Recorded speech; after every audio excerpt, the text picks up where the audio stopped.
મહત્વના સમાચાર સામે આવી રહ્યા છે, જ્યાં ગુજરાત ન્યાય યાત્રાને 11મો દિવસ, જ્યાં રક્ષાબંધનના દિવસે પણ ન્યાય યાત્રા ચાલુ જોવા મળી।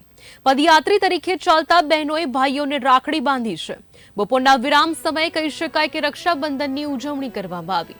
રક્ષાબંધનને લઈને પાલ આંબલિયાએ કહી શકાય કે આપ્યું છે ખાસ પ્રકારનું નિવેદન।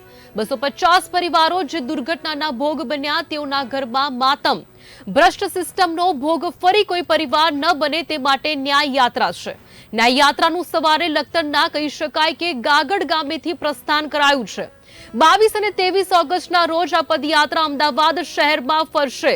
મહત્વના સમાચાર હાલ તો સામે આવી રહ્યા છે, જ્યાં કહી શકાય છે કે અમુક પ્રકારના નિવેદન કહી શકાય કે આંબલિયાએ આપ્યા છે।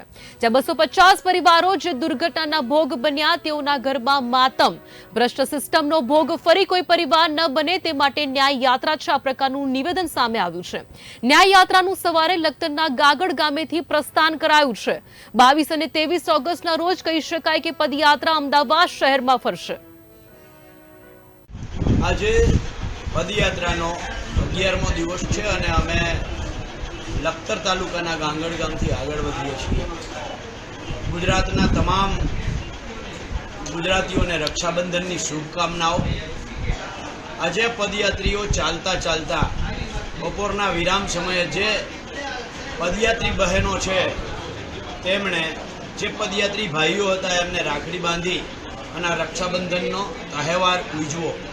પણ સૌથી મોટો સવાલ એ છે કે હરણી, તક્ષશિલા, ટીઆરપી અને મોરબી ઝૂલતા પુલકાંડની અંદર જે 250 પરિવારોએ પોતાના ભાઈ કે બહેન ગુમાવ્યા છે, એ ભાઈ કે બહેન કે એ ઘર આ રક્ષાબંધન કેવી રીતે ઉજવશે? આ સૌથી મોટો સવાલ છે।